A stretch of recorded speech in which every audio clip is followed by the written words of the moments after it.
January 10th, 1975. Somewhere in central Nebraska, a man stood at his kitchen window nursing coffee that had gone cold an hour ago. The forecast said light snow, maybe an inch or two. The radio weatherman had been wrong before. Everyone knew that. Outside, the sky was still gray but not yet white. Highways looked normal. Schools were open. In living rooms across the Midwest, people were already thinking about the Super Bowl that Sunday. Minnesota versus Pittsburgh. The game everyone would be talking about. Within hours, everything changed. This is the story of the Great Storm of 1975, the storm that swallowed the American heartland in a whiteout so complete that visibility dropped to less than a quarter mile, the Super Bowl blizzard, the storm that would kill 58 people and bury 100,000 farm animals. Please subscribe and help us reach our goal of 100,000 subscribers. It means the world to us. Let's set the scene. January 10th started like any other winter Friday. In 1975, in Omaha, children waited for the bus in their coats. Mothers packed lunchboxes. Office workers commuted through gray Nebraska air, breath visible, but nothing alarming. Sarah, a nurse heading to Creighton Hospital for the morning shift, had left her car running in the driveway. She'd heard the forecast, a winter system moving in, but nothing catastrophic. The Midwest had seen worse. It always survived worse. In Lincoln, the snow plows were in their yards, engines off. The dispatcher thought they might be needed by afternoon, maybe evening at the earliest. He had no reason to believe otherwise. Weather forecasting in 1975 was still an inexact science, but the public had learned to dismiss the predictions. Just 3 years earlier, a major storm had surprised everyone. Now skepticism was the default. People went to work, they went to school, they made plans for Sunday's Super Bowl watch parties. Out in the farm country, western Iowa, southern Minnesota, northern Missouri, ranchers looked at their cattle and thought about feed. The wind wasn't terrible yet. The snow hadn't really started. Around 5 a.m., the first flakes began to fall in the Omaha metro. By 7 a.m., the National Weather Service realized they'd made a catastrophic forecast error. By 7 a.m., the snow was falling at rates of 1 inch per hour. By 8:30 a.m., Omaha public schools had canceled classes. So had Ralston, Papillion, Bellevue, and Council Bluffs. Parents who'd already left for work called home, panicked. Schools were shutting down. That never happened. By 9 a.m., plows were ordered off the streets. The snow was falling too fast, accumulating too thick. Visibility had collapsed to nothing. Stranded cars began to appear on Interstate 80 like shipwrecks. Drivers, unprepared for the speed of the catastrophe, had tried to keep moving. Now they were stuck, engines running, slowly disappearing under white. This is when the systems began to fail. By noon, traffic had stopped entirely across Nebraska and into Iowa. Not slowed, stopped. I-80 became a parking lot of abandoned vehicles. People made the choice to leave their cars running and run toward lights they could barely see. Some ran toward farmhouses, some toward the nearest truck stop. One woman from Omaha, thinking quickly, left her car and stumbled toward what she thought was a shelter. She never made it. The whiteout disoriented her. The cold took her within hours. Exposure, a death that would haunt the region for decades. The wind had arrived by noon with gusts pushing 60 to 70 miles per hour. Snowdrifts began forming, not gradual accumulation, but massive sculpted walls of snow, some reaching heights of waist-deep, then chest-deep, then over a man's head. Drifts of 20 feet or more formed in certain areas where the wind funneled through corridors between buildings and trees. A broadcast tower east of Sioux Falls collapsed under wind pressure. By 2 p.m., power systems in outlying areas began to fail. Ice and wet snow, driven horizontal by gusts, accumulated on power lines. Tree limbs, weakened by the weight of accumulated snow, snapped and pulled down more lines. In rural areas, electricity vanished. Heating systems that depended on electric pumps stopped. Phones went dead. Suddenly, isolation became absolute. You couldn't call out. No one could call in. You were cut off with whatever was in your house and whatever was in your tank. By 4 p.m., the first serious accidents appeared on the highways. A state trooper trying to navigate from one stranded driver to another got stuck himself. A farmer's pickup slid off rural roads and landed in a ditch. He sat there with his 2 sons, engine running, heater blasting, waiting for someone who might not come. Another vehicle, a semi-truck, tried to push through a whiteout stretch near Grand Island. Communications failed by 5 p.m. Emergency services couldn't organize. Police stations were receiving calls from people trapped in cars, but dispatchers couldn't send help into conditions that would kill whoever responded. The city became a series of isolated islands, each house, each car, each building, cut off from the others. By nightfall, something primal kicked in. The temperature had begun to plummet. Wind chills were dropping toward 50 below zero. Wind chills were heading toward 80 below zero. Your skin would freeze solid in minutes exposed to that. Frostbite in under 5 minutes. This was not dangerous cold. This was death cold. Hypothermia cold. The kind of cold where your body stops functioning and you don't even notice because your mind stops working first. Imagine being in a car on the interstate in those hours between 9 p.m. and dawn. The engine runs. Headlights penetrate maybe 10 feet into the white wall before disappearing. Behind you, brake lights of the next car might be visible, might not be. Visibility was below a quarter mile. Some people turned their engines off to conserve fuel, not realizing they'd be unconscious within hours as carbon dioxide accumulated. Some kept them running and died from the heat and confusion. Some paced outside the car and simply disappeared into the white, gone. Found days later, sometimes blocks away from where they'd abandoned their vehicles, as if they'd been sleepwalking toward a phantom shelter. A man named David got stuck near Lincoln, his sedan slewing off the road at 9:15 p.m. He had his family in the car, 2 daughters and his wife, Margaret. David made the decision to stay in the car. The alternative was to walk into Whiteout. They had some heat. They had each other. In the car, they rationed the fuel.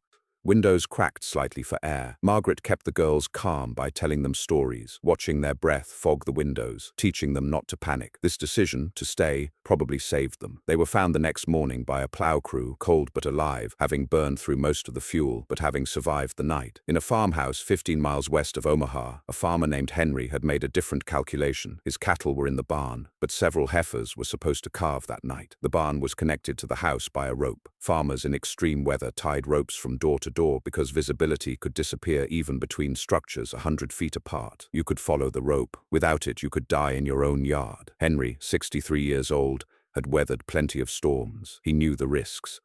Around midnight, one of the heifers went into distress. Henry told his wife, Margaret, a different Margaret, that he was going to check on the animal. She begged him not to go. The snow was biblical. The cold was unbearable. But there was a cow suffering. There was possibly a calf that wouldn't be born. Henry wrapped himself in 3 layers, tied himself to the rope, and ventured out into the darkness. The rope held him safely to the barn. He found the heifer and was able to help deliver the calf. Maybe 30 minutes in the cold, maybe less, maybe more. Time becomes strange in conditions like that. When he came back inside, shaking and barely coherent, his wife stripped off his frozen clothes and wrapped him in blankets. He had frostbite on his hands and feet that he'd carry the rest of his life, but the heifer lived. The calf lived.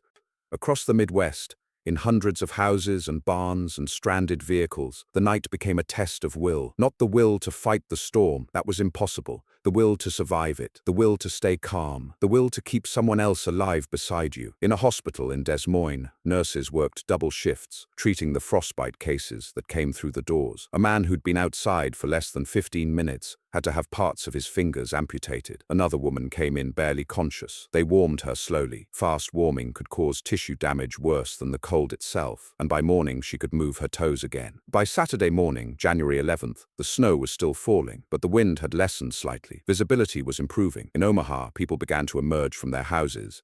The first sight was apocalyptic. Feet of snow covered everything. Abandoned cars were half buried, their windshields blank white. The silence was complete. No traffic, no machinery, just the whisper of wind and the sound of human effort beginning. People remember digging out their cars, all of them at once, it seemed, on the same Saturday morning. The symphony of shovels hitting concrete became the soundtrack of survival. Neighbors who hadn't spoken to each other in months emerged from their garages and began to help. A widow 3 houses down couldn't move the snow from her walkway. At 68 years old, the physical effort was beyond her. By noon, it was cleared. She never found out who did it. In a neighborhood you helped, that was all there was to it. Some remember staying inside entirely, running their heat carefully, rationing food. A family in rural Iowa, the Johnsons, had a generator that still worked. Their house became an informal shelter. Neighbors who could reach them showed up at the door, literally knocked and asked for warmth, and the Johnsons took them in. 8 people sheltered in that farmhouse by Saturday night. 8 strangers and acquaintances, all connected by proximity and survival instinct. They shared what food there was. The Johnson children gave up their beds. An elderly couple sat near the wood stove, silent, grateful, watching the snow drift against the windows. People also remember the losses. An old farmer died of a heart attack trying to shovel his driveway. Overexertion in brutal cold and fear created perfect conditions for cardiac failure. A teenager stranded on I-80 got out of his car to walk toward lights he thought he saw.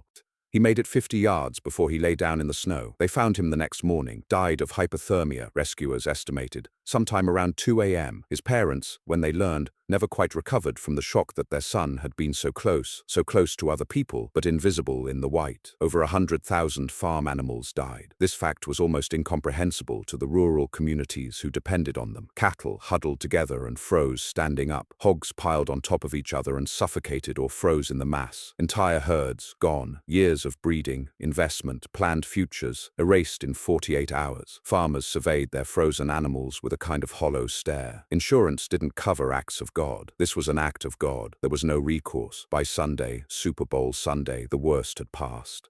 The snow continued, but people could move. Emergency vehicles could navigate. The highways remained closed, but the stranded were beginning to be found and brought to shelter. In New Orleans, Super Bowl IX went ahead as planned. Minnesota versus Pittsburgh played on a cold, damp field that the storm system had rained on. People watching from homes in the Midwest watched the game with a different feeling than usual. The Vikings lost 16-6, and maybe it seemed like a metaphor. Even surviving wasn't quite winning. Over the next week, the snow was plowed, the bodies were found, the count rose, 58 dead from the blizzard in the Midwest alone, another 12 deaths from tornadoes that had struck the southeast in the same storm system. Because this wasn't just a winter storm.